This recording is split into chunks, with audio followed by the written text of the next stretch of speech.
미국 주식시장은 오늘 아침 반등 중입니다. 연방준비제도가 예상대로 이자율을 내렸지만 내년에 이자율 인하 가능성을 반으로 줄이자 세계 주식시장이 휘청거렸습니다. 달러 대 원화는 15년 만에 최저치까지 떨어졌지만 오늘은 어제보다 미국 주식시장은 나아진 편입니다. 일론 머스크에 이어 트럼프와 벤스 차기 대통령과 부통령도 공화당과 민주당이 합의한 임시 예산안을 거부하라고 공화당을 압박했습니다. 트럼프 당선인은 민주당이 원하는 지출은 하지 말고 차기 행정부에 좋은 연방정부 빚을 늘리는 데실링을 포함해야 한다고 주장합니다. 토요일 새벽부터 연방정부 일부 부처는 폐쇄될 가능성이 높아졌습니다. 일론 머스크의 정치적 영향력이 커지면서 버니 샌더스 상원 의원은 그를 대통령이라고 부르면서 비난했고 반대로 하원 의장으로 일론 머스크를 선출해야 한다는 중진 공화당 정치인도 있습니다. 파이낸셜 타임스는 올해의 인물로 도널드 트럼프 차기 대통령을 선정했습니다. 시사 주간지 타임과 비슷한 이유였는데 이 기사에는 트럼프 임기 2기를 예상해 볼 수 있는 구체적인 내용들이 담겼습니다. 우버와 우버의 CEO도 트럼프 취임식에 각각 100만 달러씩을 기부합니다. 연방대법원이 틱톡 금지법을 심의합니다. 소유주를 중국인에서 미국인으로 바꾸지 않으면 틱톡을 미국에서 금지하는 이 법에 대한 심의의 초점은 표현의 자유 대 국가안보입니다. 약 10,000명의 아마존 노조원이 크리스마스 배달 직전인 오늘 파업합니다. 캘리포니아주에 조류독감 비상 사태가 선포됐습니다. 정부 부처가 조류독감에 대응하기 쉽게 하기 위해서라고 밝혔지만 팬데믹을 겪은 이후 조류독감이 인간에게 급속히 퍼질 가능성에 대비하기 위함이기도 합니다. 여러분 안녕하십니까? 오늘의 미국 강혜신입니다. 오늘의 미국 전반적으로 트럼프 대통령 차기 대통령을 맞이할 시기가 얼마 남지 않으면서 미국이 어떻게 변할까 하는 것을 경제 뉴스, 정치 뉴스 그리고 많은 사람들의 얘기를 통해서 여러분들께 전해드리겠습니다. 그 많은 사람들의 얘기는 전부 세계에서 잘 좋다는 평가를 받고 있는 언론 매체를 인용을 해서 전해드리는 거고요.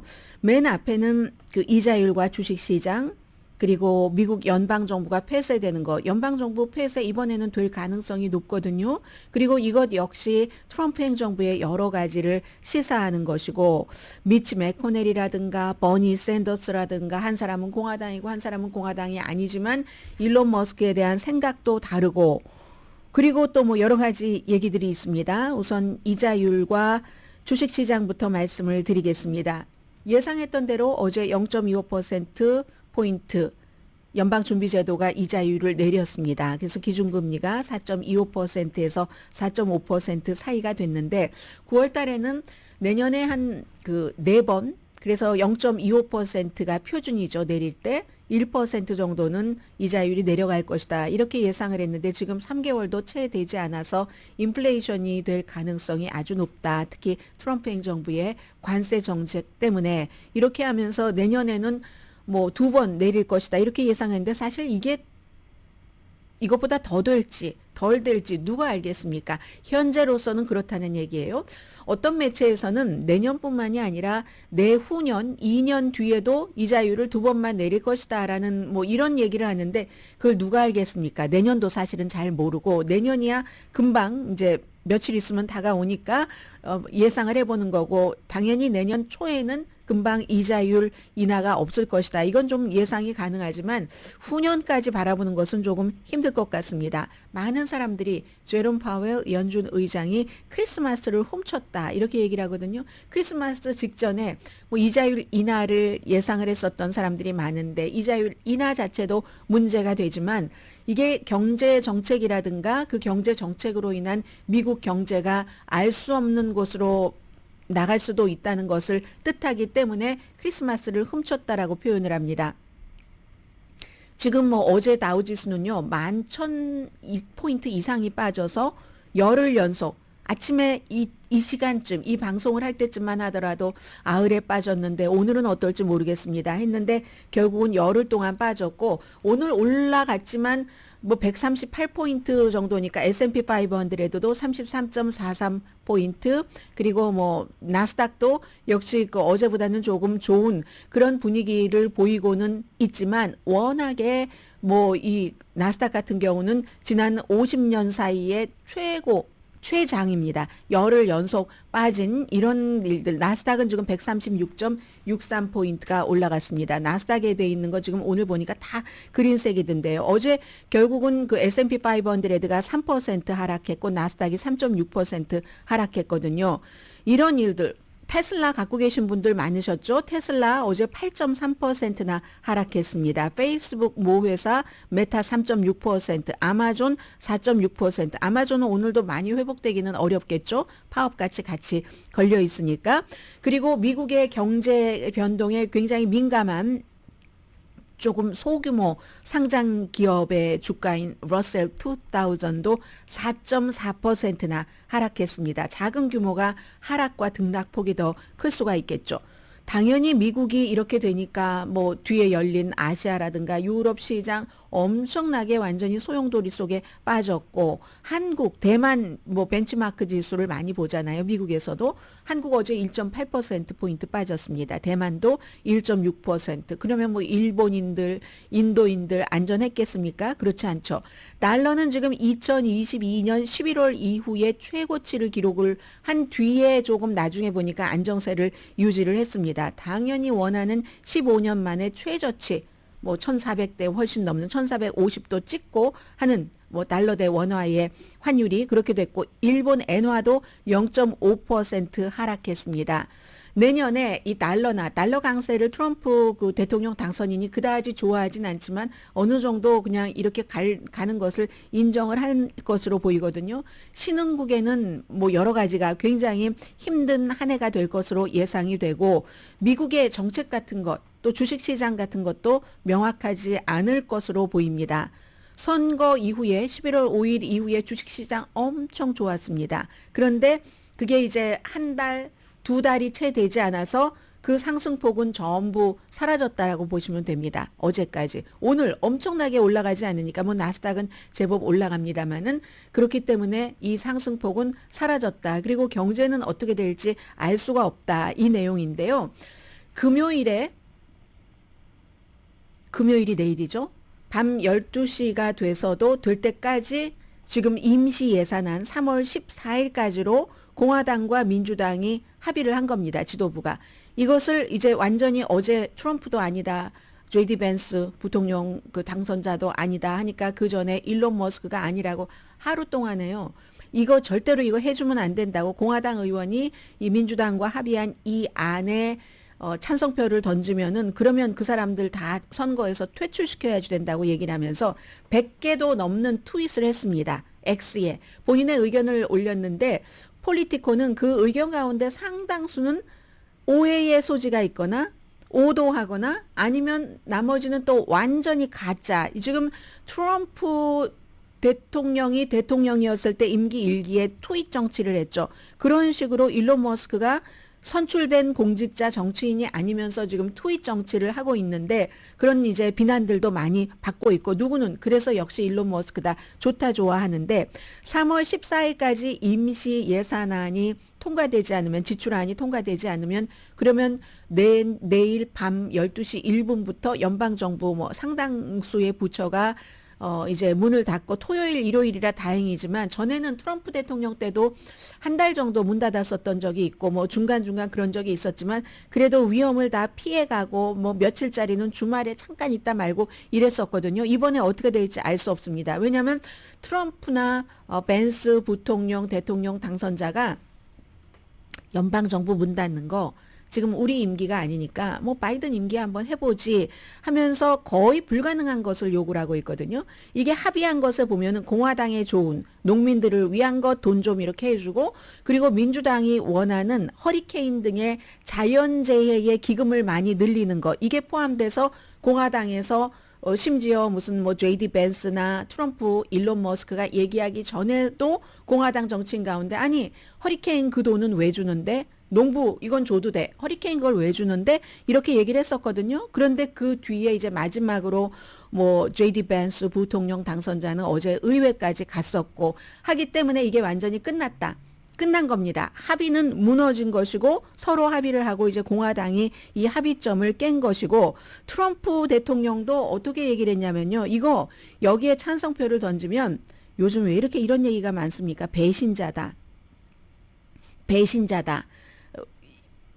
이렇게 얘기를 했고 나라를 배신하는 거다라고 하면서 민주당이 원하는 것은 해주지 않고 허리케인 기금 같은 거 대표적으로 그러면서 이 빚 상한선 매년 이건 미국이 수십 년 동안 해왔던 겁니다. 민주당 대통령 때건 뭐 공화당 대통령 때건 이걸 미리 올리라고 얘기를 합니다. 그런데 이번 이 예산 지출라는 그 데스 실링이라는 거죠. 그 데스 실링과 전혀 상관이 없는 겁니다. 상관이 없고 상관이 없기 때문에 연방 그 부채 상한선 올리기 이 데스 실링은 여기에서 논의조차 되지 않았어요. 그런데 이걸 오늘 하루 내일까지 시간을 주면서 이걸 엄청나게 많이 해주는 거. 그러면 내년에 뭐가 좀 부족해도 그 데셀링 빚 끌어다 쓰는 것을 엄청 올려놨으니까 행정부가 일하기는 좀 편하겠죠. 그걸 하라고 하니까 폴리티코는 이건 비현실적이다. 논의된 바도 없는데 벼랑 끝 전술이네. 이런 그 표현을 했고요. 일론 머스크가 말하자면 공화당의 보수적인 사람들도 지출을 이거 줄여야지 돼라고 얘기를 하잖아요. 근데 일론 머스크가 본인이 또 정부 효율성 부처의 장으로서 이거 너무너무 많아 뭐 방만해 뭐 이렇게 얘기하면서 특히 민주당이 원하는 건 해주지 말아야지 돼 하는데 이번에 연방 그 임시 지출안에 정치인들의 연봉 올리는 안이 들어가 있거든요. 근데 연방 정치인들의 연봉 올리는 안 이건 또 괜찮다고 예외로 뒀습니다. 일론 머스크가. 그런데 제가 이걸 자세히 설명드릴 수는 없어요. 왜냐하면 모든 매체에서 딱 한 줄씩만 얘기를 해서 도대체 무슨 뜻인지 잘 모르겠지만 어쨌든 그거는 예외를 두고 나머지는 이제 공화당 쪽 거는 그냥 두고 민주당이 원하는 것은 깎고 이렇게 하지 않으면 연방정부 문 닫는 것을 불사하겠다는 그런 얘기입니다. 그래서 이것도 이제 새로운 그 변화이기도 하고요. 왜냐하면 공화당이 지난 4년 내내 바이든 행정부 때 데스힐링 올리지 않아서 얼마나 고통을 받았습니까? 물론 그 전에 또 공화당이 대통령에 있었을 때 민주당 의원들이 또 공화당 조차고 무조건 쑥쑥 해주고 이러지는 않습니다. 이러지는 않은데 일단 뭐 항상 이럴 때 연방정부가 폐쇄되면은 군 복무자를 포함해서 연방 직원, 공무원에 대한 봉급이 일단 중단되죠. 나중에 이제 소급해서 주기는 하지만 그러니까 이제 지금 백악관은 공화당원들에게 하는 말입니다. 정치적으로 해결하지 말아라. 나라가 좀 운영되게 하자. 이것도 또 많이 요즘 들어보는 얘기 같으네요. 한국 쪽에서. 정치는 중단하고 나라가 운영돼야지. 이거 돈이 없으면 운영하지 않아서 정부를 폐쇄해야지 되는데 이런 미국 사람에게도 해를 끼치고 세계에서 미국의 신뢰도도 낮아지고 굉장히 불안정해질 수 있다. 이렇게 얘기를 합니다. 그런데 오늘 하루 남았고 내일 밤 12시까지인데 대안이 없습니다. 대안이 뭔지 모릅니다. 지금 이제 이런 그 임기가 인수 과정에서 불편한 이런 사실이 있다는 것을 얘기를 하고요. 이런 부분에 대해서 공화당이지만 미치 매코넬 상원 원내대표 이제 새로운 원내대표 그 선출하는 데는 안 나갔다고 했잖아요. 쭉 보면서 하는 얘기가 딱 한마디네요. 내년에 일어날 일을 예고하는 거네. 굉장히 혼란이 있을 것이라는 거죠. 의회에서도. 그 혼란에 대해서 경고라는 겁니다. 그리고 이제 일론 머스크가 이렇게 하루에 하나의 안건에 대해서 가짜와 오해의 소지가 있는 것까지 또 물론 부분적으로 사실인 것도 있겠고요. 주장이 들어간 것도 있겠고 X를 통해서 이거 통과시켜주면 안 돼. 연방정부가 폐쇄되는 한이 있더라도 트럼프 대통령 당선인도 마찬가지로 여기에 찬성표를 던지는 사람은 내가 예비선거에서 하원은 2년마다 한 번씩 선거라니까요. 예비선거에서 그 사람 반대 하는 것을 할 거야. 이렇게 얘기들을 했잖아요. 그랬더니 이제 민주당의 이 정치 분석가 데이빗 엑셀로드라는 사람은 어쨌든 미국이 지금 차기 행정부가 들어서기 전에 누가 대통령인지를 결정을 해라. 일론 머스크가 먼저 한 발짝 가고 트럼프 대통령 당선인이 뒤로 가고 물론 대통령의 힘이 엄청 크겠죠. 그러나 이건 이제 일론 머스크의 정치적인 영향력도 이만큼 크다 하는 것을 얘기를 하는 게 되겠죠. 버니 샌더스 연방 상원 의원이요. 아예 프레지던트 일론 머스크라고 얘기를 했습니다. 이 일론 머스크 대통령 이게 말이 되는가? 민주당과 공화당이 몇 개월 동안 서로 정부가 굴러가기 위해서 그래 너희들을 위해서 이것 좀 하고 우리들을 위해서 이것 좀 하고 해서 양당이 합의를 해놓은 협상안인데 그런데 이렇게 하는 게 말이 돼? 하면서 일론 머스크 대통령 지구상에서 가장 부자인 일론 머스크 대통령은 지금 이 양당의 협상안을 좋아하지 않는데 억만장자가 정부 운영하는 걸 허용해서는 안 된다. 이건 버니 샌더스 의원으로서는 당연히 할 수 있는 말이죠. 평생을 흔들림 없이 기회주의자적인 성격 없이 억만장자가 아닌 억만장자의 반대편에 있는 사람들을 위해서 정치를 해왔었던 사람이니까요.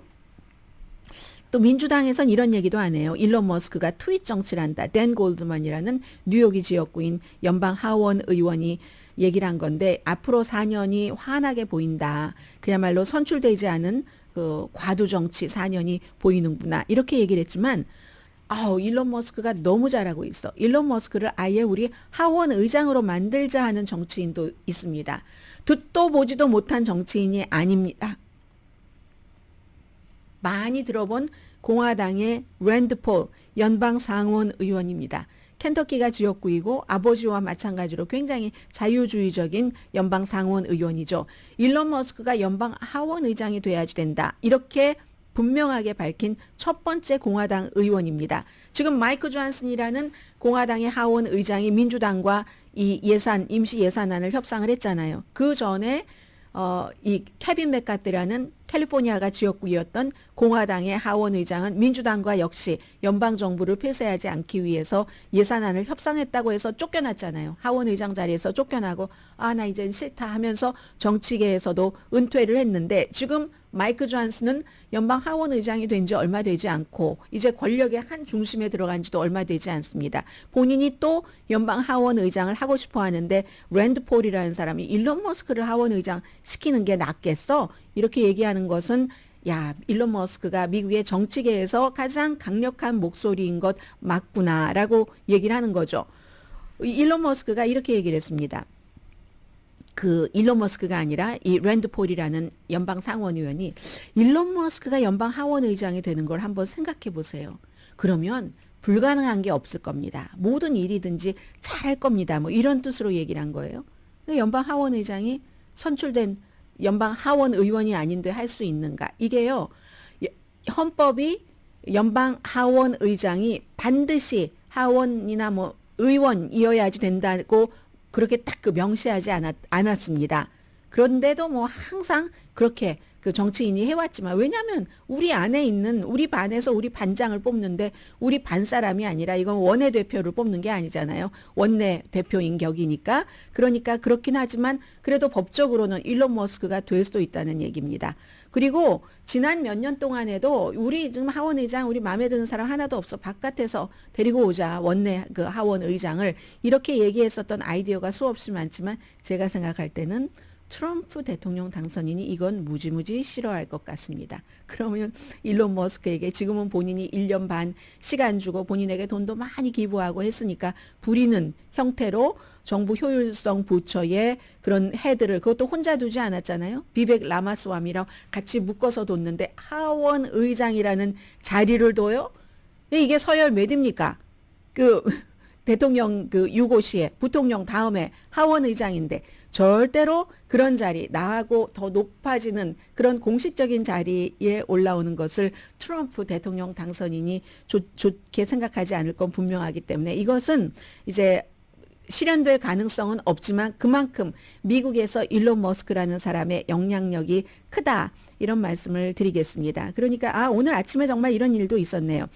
트럼프 대통령 당선인이 팍스 뉴스 그 디지털 팍스 앤 프렌즈 아니에요. 이번엔 인터뷰에서 마이크 존슨이 굉장히 결단력 있고 강인하게 행동해왔다. 그가 얼마 전에 하원 의장이 될 때 결국은 트럼프의 지지를 얻고 됐죠. 뭐 알지도 못하는 루이지아나 출신의 이름도 들어보지 못한 사람들 엄청 많습니다.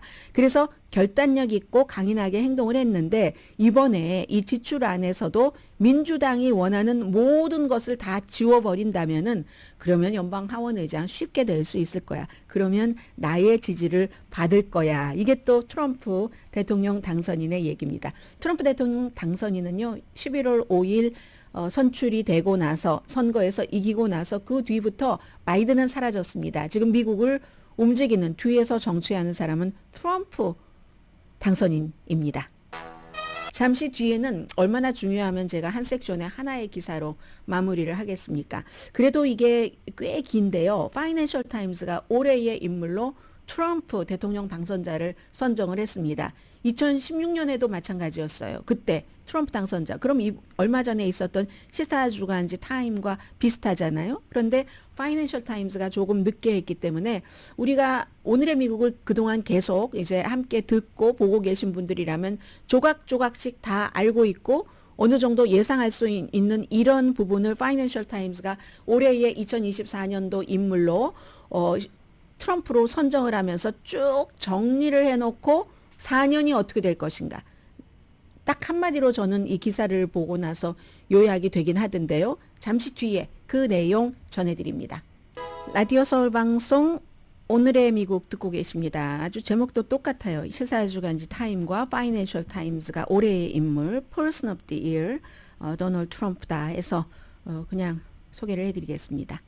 처음에요. 이 드라마틱한 컴백, 뭐 작은 제목엔 그렇게 써 있습니다. 뭐 기본적으로 우리가 상상할 수 있는 게 규제를 철폐하고 미국의 여러 가지 문화가 보수적으로 돌아갈 것이다 하는데 맨 앞에 조금 얘기를 합니다.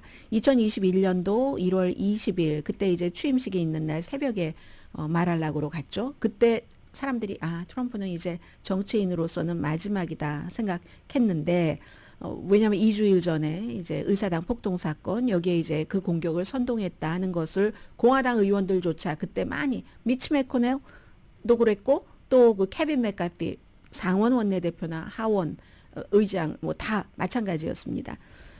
그게 이제 1812년이었습니다. 영국군이 이제 미국의 의회에 불을 지른 뒤에 미국 의회에 대한 그 이후에 1812년 이후에 첫 번째 공격이었기 때문에 민주주의의 마지막 보루라고 계속 이제 이렇게 얘기를 하는 겁니다. 그 당시에 그 앤드류 공군기지에 나타나서 트럼프 뭐 잘 가세요, 편히 가세요 하고 손 흔든 사람이 거의 없었다고 얘기를 합니다.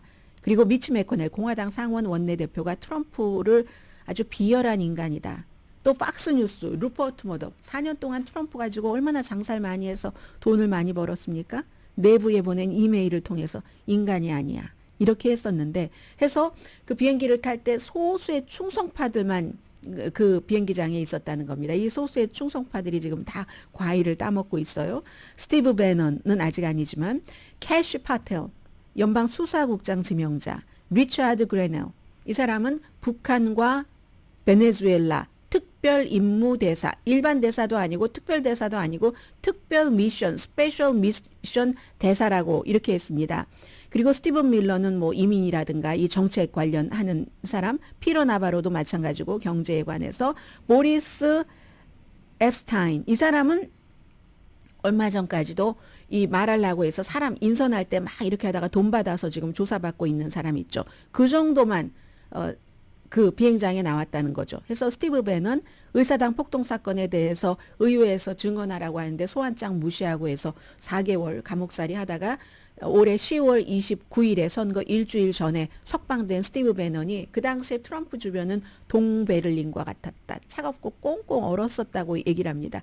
우리는 트럼프 옆에 있는 사람은 해적단과 같았다. 모두 다른 사람들은 트럼프를 공화당도 비난을 했으니까. 그러다가 지금 현대사에서 가장 극적인 반전으로 한 턴 쉬고 다시 대통령이 됐죠. 이것도 1892년도에 글로버 그 클리블랜드가 그때 이후에 처음인 거죠. 그래서 파이낸셜 타임스는 이러한 트럼프를 우리가 올해의 인물로 선정을 했는데 재임 한다는 이 놀라운 복귀 때문에 이 정도 되면 2번 당선되면 더 이상 우연이 된 거야 트럼프가 이렇게 볼 수 없다는 거죠. 당연하죠.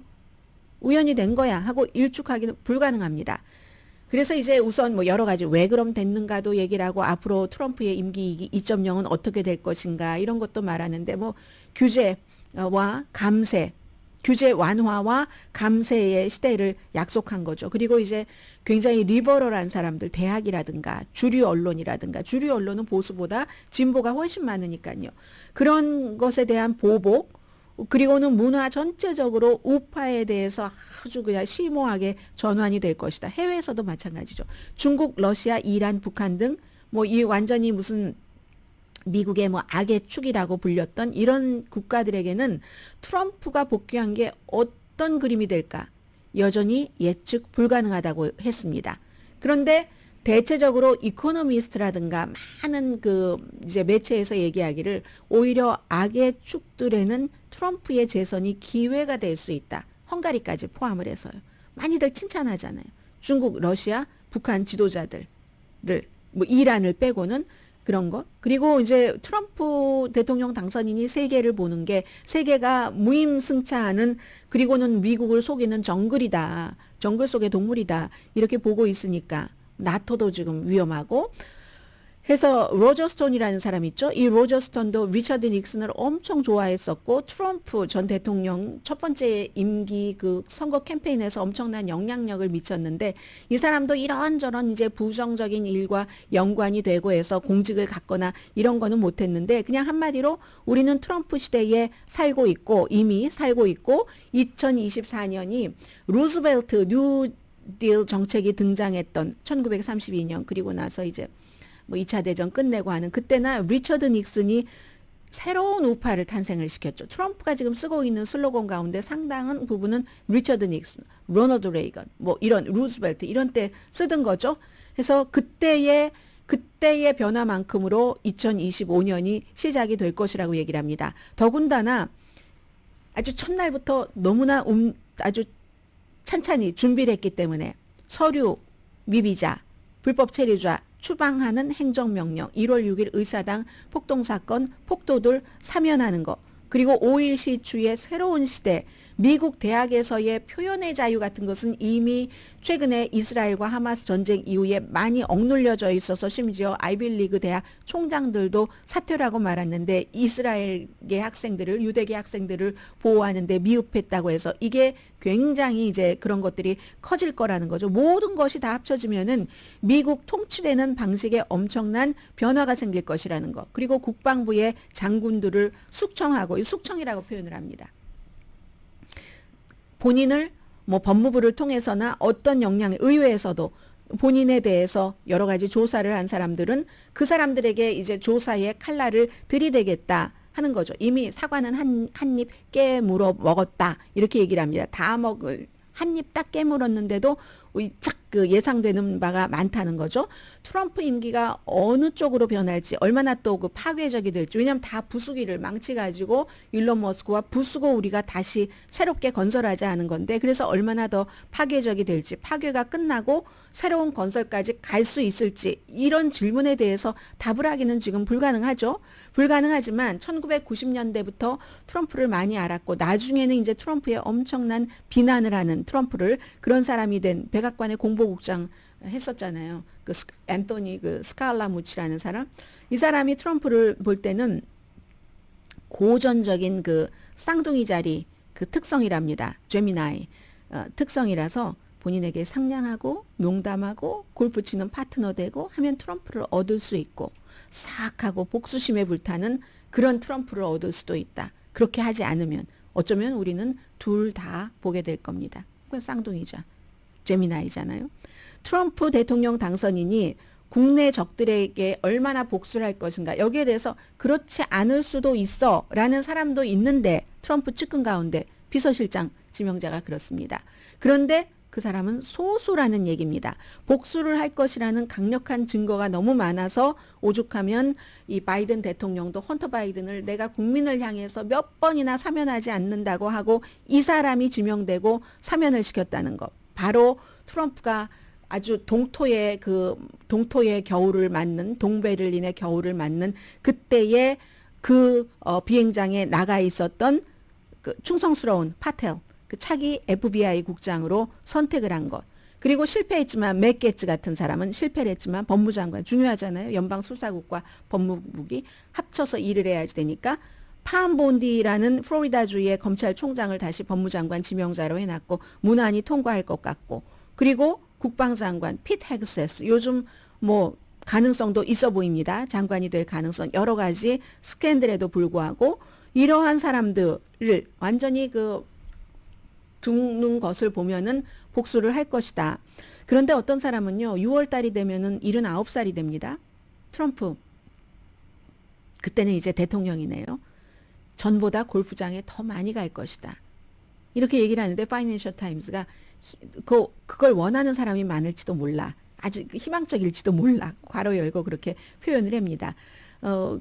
그러면은 많이 손 안 대고 오히려 다른 사람한테 어쩌면 맡기는 게 더 나을지도 몰라. 그리고 그 가운데는 지금 지명자를 보면은 다른 그 행정부에서의 그 장관들과 비슷한 평이한 그런 사람들도 있으니까 국무장관이요. 마르코 루비오 그리고 또 국가안보보좌관 마이크 월츠도 마찬가지고 재무장관 지명자 스캇 베센트 이런 사람들은 좀 그냥 다른 때의 장관들과 비슷한 후보. 트럼프는 골프장 가서 골프 치고 좀 그 국정을 너무 많이 돌보지 않고 그런 희망을 갖는다는 사람도 있고요. 사위가 최근에 이런 얘기를 했다고 하네요. 11월 5일 이후가 자레드 쿠시너가요. 이방카 트럼프의 남편이 이 트럼프가 지금처럼 행복한 모습을 본 적이 없다. 이렇게 얘기를 한다는 거죠. 이제 모든 것들이 다 원하는 대로 됐으니까. 그리고 또 차기 백악관 비서실장 수지 와일즈 이분은 트럼프가 보복할 것이다 할 것이다 하는데 에이 아니야. 트럼프의 보복은 강력한 경제로 봐. 트럼프가 이런 사람이야 하고 보여주는 게 될 것이라고 얘기를 합니다. 시간이 이렇게 흐르면서 트럼프의 그 강한 감정이라고 표현을 했는데 복수심이겠죠. 그 트럼프의 스트롱한 필링이 많이 사라졌다. 그리고 왜 이긴 사람의 넉넉함 같은 것도 있잖아요. 요즘에 보면은 전처럼 그렇게 과격하지 않거든요. 가끔 텔레비전에서 보면은 그런데 이제 파이낸셜 타임즈는 이 차기 비서실장 수지 와일즈와 같은 생각을 하는 사람은 소수다. 마가가 지금 트럼프를 꽉 둘러싸고 있잖아요. 트럼프가 그렇게 성을 쌓았는데 그 마가에서는 엄청난 그 보복과 이런 것이 있을 것이다 라고 얘기를 합니다. 그래서 이 파이낸셜 타임즈가 다시 한번 지적을 하는 거예요. 왜 트럼프가 백악관에서 떨어져 나가고 사람들이 다시는 정치계에 발을 못 붙일 거야 하는데 뒤늦게 의사당 폭동 사건이라든가 기밀 서류라든가 이런 것을 왜 뒤늦게 조사를 했는가 메릭 갈란드를 비난을 하는데 그게 바로 그 전에는 대통령을 했었던 사람이니까 그냥 웬만하게 조용히 살면 조용히 넘어가는 게 미국도 다른 나라의 망신도 아니고 해서 가만히 있었는데 트럼프 그 당시엔 트럼프 대통령이 아니었죠. 퇴임한 트럼프가 말하려고 해서 딱 백악관에 나간다는 것을 그게 이제 드러나기 시작한 거예요. 그때부터 이거 안 되겠다. 이건 막아야지 되겠다 하고 했는데 too late. 자, 그러면요. 파이낸셜 타임즈가 2번이나 된 것은 우연이 아니야 라고 얘기를 했잖아요. 왜 이렇게 됐느냐. 그리고 나왔어요. 실제로 블루 칼러들은 트럼프가 막 경멸하는 세력들이 있잖아요. 그럼 뭐 예를 들어 검사라든가 뭐 예를 들어서 아니면 리버럴한 교육을 많이 받은 사람 트럼프가 경멸하는 이런 사람들을 블루 칼러들도 경멸을 한다는 얘기죠. 그래서 그 블루 칼라들은 우리들이 말이야 못 배웠다 그러고 말이야 막 이러고 그래서 판단을 잘못해서 트럼프를 지지한다고 말이야 이렇게 생각하는 사람들이 너무너무 밉고 하는 이유들까지 포함을 해서 트럼프도 우리처럼 그런 사람들에게 지금 핍박받는 희생자야라고 얘기를 하고 블루 칼라가 많이 이제 그에게 투표를 했고 그리고 이제 돈이 많은 재벌들은 너무나 이 관료주의라든가 규제 풀어지는 것에 대해서 엄청난 열망을 갖고 있었겠죠. 모든 인종의 남성, 뭐 흑인, 백인, 히스패닉계, 특히 젊은 남성들에게 트럼프는 성별에 따라서 이거 여자가 차별을 그동안 너무 많이 받았어 하는 새로운 형태의 이거 우리가 고쳐야지 돼. 정치적인 올바름이라고 하는 피스라고 하는 이거에 남자들이 너무 싫어했다는 얘기를 합니다. 그래서 트럼프가 젊은 아프리카 아메리칸 또 히스패닉계의 남자의 표를 그렇게 많이 얻었다는 스티브 베넌이라는 사람 이 얘기를 합니다. 시스템이 우리에게 불리하다. 여자에게 유리하고 말이야. 그리고 부자들은 우리가 더 돈을 벌어야지 되는데 트럼프가 더 해줄 것 같아. 규제 같은 것 없애서 이렇게 생각을 했다는 겁니다. 2023년도 3월 달에 트럼프가 보복하겠다 이렇게 다짐하면서 막 불을 붙였는데 그때 또 이게 또 민주당 측에서는 또 법조계에서는 실수였을 수도 있죠. 스토미 데니엘스라는 포르노 배우와 하룻밤 잠을 자고 한 것에 대해서 34개 혐의로 형사법으로 유죄 판결을 이끌어냈으니까 검사로선 그 당시에 승리였을지 모르지만 이건 너무했다라고 생각하는 사람들이 있어서 그때부터 불붙었습니다. 기금이 엄청 많이 모였고요. 그리고 조지아주에서도 선거방해 혐의로 기소가 되고 나서 머그샷 같은 거 막 공개를 하니까 또 돈은 본인들은 없어서 물가가 이렇게 비싸, 우유값이 달걀값이 비싸 하면서 트럼프 물건은 많이 사줬습니다. 이렇게 돼서 이제 트럼프가 당선이 됐다라고 얘기를 하고요. 그리고 1기와 다른 것은 우리가 너무나 잘 알고 있는 것처럼 1기에서는 뭐 본인 사람이 없었는데 지금은 본인 사람으로 꽉 채웠고 그것도 노련한 전문가들도 또 부분적으로 중간중간 드문드문 있기도 하고 그렇지 않으면 뭔가를 조금 알아서 덜 알아서 막 그걸 쳐내는데 두려움이 없는 뭐 핏 헥세스 같은 사람이 300만 명이나 되는 국방부와 그 국방 예산을 어떻게 관리를 하겠어요. 소령 출신이. 그렇지만 용감할 수는 있겠죠. 너무 많은 것을 생각하지 않으니까. 그런 마가의 그런 신자들이라고 표현을 하고요. 또 헤리티지 재단이 주도하는 프로젝트 2025 이런 사람들이 딱 차 있기 때문에 이게 바로 이제 트럼프의 4년이 될 것이다 라고 얘기를 하는데 스티브 배너는 이렇게 될 것이야 라고 얘기를 하고 백악관의 차기 비서실장 아주 그 모든 사람들이 다 좋아한다는 여성 실장 와일즈 그 차기 비서실장은 아니야 트럼프가 많이 그 감정을 버렸어라고 얘기하는데 글쎄요 모르겠어요. 이 두 사람 가운데 누가 맞을지 우리가 곧 1월 20일부터 보면 아니까 그렇고 그러나 인선을 보면은 이 스티브 배넌이라는 사람의 복수의 시대가 맞을 것 같기도 하고요. 왜냐하면 연방거래위원회, 연방통신위원회, 국세청 이런 데 전부 트럼프가 말하면 다 따라서 할 사람을 해놨으니까 다 ABC도 1,600만 달러 주고 공직자가 명예훼손 소송에서 이기기 어려운데도 불구하고 재판이 시작되기도 전에도 합의해버리고 이전에도 트럼프 그 당선자가 많이 고소를 했어요. 다 졌죠. 뭐 CNN이나 뉴욕타임스나 등등 해서. 근데 이렇게 하는 거죠. 다 연방거래위원회나 연방 그 통신위원회랑 연결들이 다 돼 있고 ABC 같은 경우는 디즈니가 하고 있는 사업이 얼마입니까? 아무튼 이런 것들이 있고요.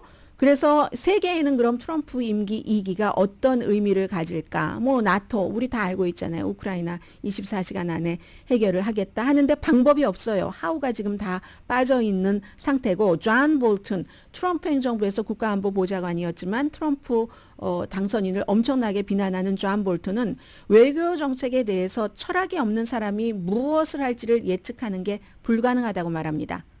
트럼프는 외교 정책에 대한 철학과 세계사에 대한 지식과 인식이 있는 사람이 아니라 거래만 하는 사람이기 때문에 순전히 거래만 하는 사람이기 때문에 라고 표현을 했네요. 가장 큰 임기 1기와 2기의 차이점은 지금은 yes, 트럼프가 말하면 이런 사람들로 둘러싸여 있다는 점에서 미국의 동맹 굉장히 지금 불투명해 보이고요.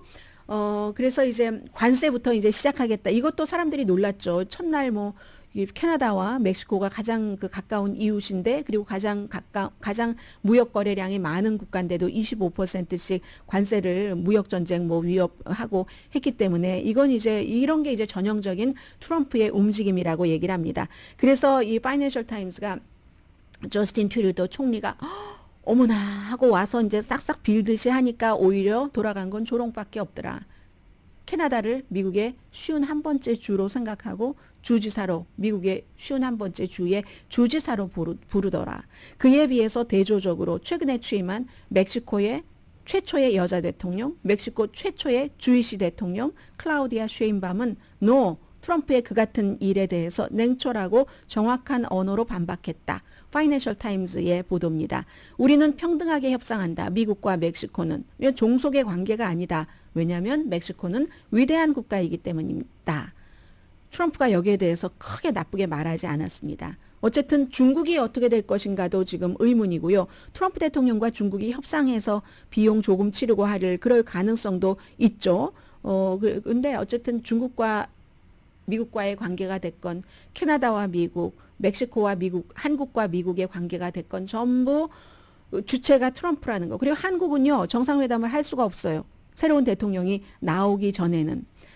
볼트는요, 트럼프는 상대방과 대화를 함으로써 모든 문제를 스스로 다 풀 수 있다고 믿는답니다. 트럼프 당선인이. 그게 사건을 이상한 방향으로 이끌 수도 있다는 얘기를 하는 거죠. 그리고 이제 유럽에서도 지금까지는 트럼프에게 이제 설설 기고 있잖아요. 영국의 윌리엄 왕자를 비롯해서 유명한 사람도 막 따뜻하게 환영을 하고, 심지어는 감옥까지 갔다 온 그런 그 자레드 쿠시너 사위의 아버지를 프랑스의 대사로 했는데도 프랑스의 임마누엘 마크롱이 이번에 그 노틀댐 그 성당 다시 재건한 거기 갔었을 때 환영을 했잖아요. 우선 부딪히고 싶지 않은 겁니다. 그리고 그 자리에 원래는 어떻게 보면은 바이든 대통령이 갔어야 되는 건지도 모르죠. 마지막에는 좀 이렇게 다니고 하잖아요. 편안한 것으로. 근데 트럼프가 가고 질 바이든은 갔어요. 예정대로. 질 바이든 옆자리에 이렇게 앉아서 나중에는 이제 본인 향수를 팔았잖아요. 적들조차 거부할 수 없는 이 향수에서 불과 중국에서 얼마에 만들어다가 뭐 비싸게 파는 99달러인가에 판다는 그런 그 향수 God Bless America 바이블도 팔았었고, 이런 항상 거래를 하는 사람이 트럼프다라고 얘기를 합니다. 트럼프는 세계 질서 변화 또 미국 정치 개편을 주도하기는 근데 나이가 너무 많다고 얘기를 합니다. 파격적으로 어떤 모든 것을 막 온갖 것을 열정과 뭐를 갖고 하기는 내년에 6월 달이 되면은 79살이 되니까 참 그렇죠. 그러면서 일론 머스크 힘 강해지면서 1년 반 사이에 암호화폐, 인공지능에 대해서 이게 굉장히 이제 새로운 방향으로 나갈 수도 있고요. 해서 로저 스톤이라는 트럼프의 그 엄청난 지지자가 우리는 새로운 시대를 시작하고 있다. 돌아갈 길은 없을 것이다. 이렇게 얘기를 하고, 다른 사람들은 트럼프 그 2.0 시대가 새로운 질서의 시대가 아니라 혼란의 시대라고 예측을 하고, 어쨌든 뭐 내각 자체는 억만장자들로 많이 구성이 돼 있고요. 또 다른 그 트럼프를 지지하는 사람은 마지막 얘기네요. 트럼프가 The Art of the Deal이잖아요. 협상의 기술, 거래의 기술, 협상의 기술, 이 책을 썼다는 걸 잊지 마시라고. 무슨 일이 있어도 트럼프에게 앞으로도 어떠한 나쁜 일이 닥쳐도 트럼프는 항상 본인에게 이게 거기서 스탑하는 사람이 아니라 나에게 뭐가 좋지? 하고 유리한 방향을, 그런 그 방향을 찾아갈 사람이다. 이런 얘기를 합니다. 그래서 트럼프의 임기 2기가 어떤 방향이 될 것인가는 결코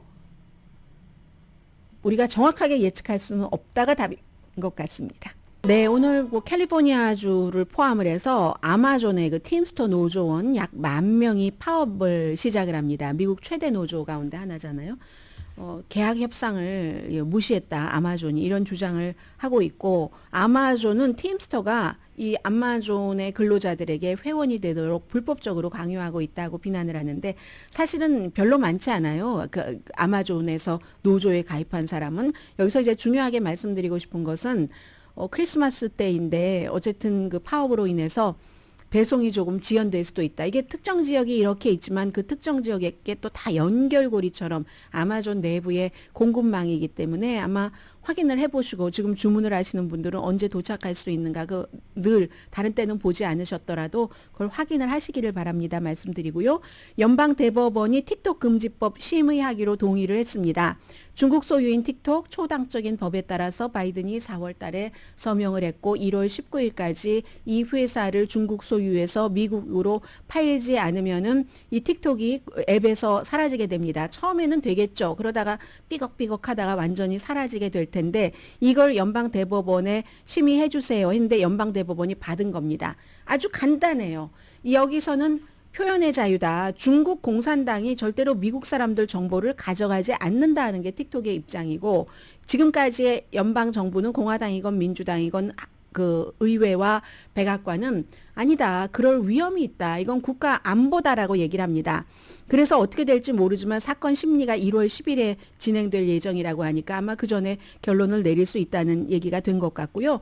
그 사이에 이제 틱톡의 그 CEO가 트럼프 그 대통령 당선인도 마랄라고에 가서 만났고, 이거 차기 대통령이 할 수 있는 일이 엄청 많답니다.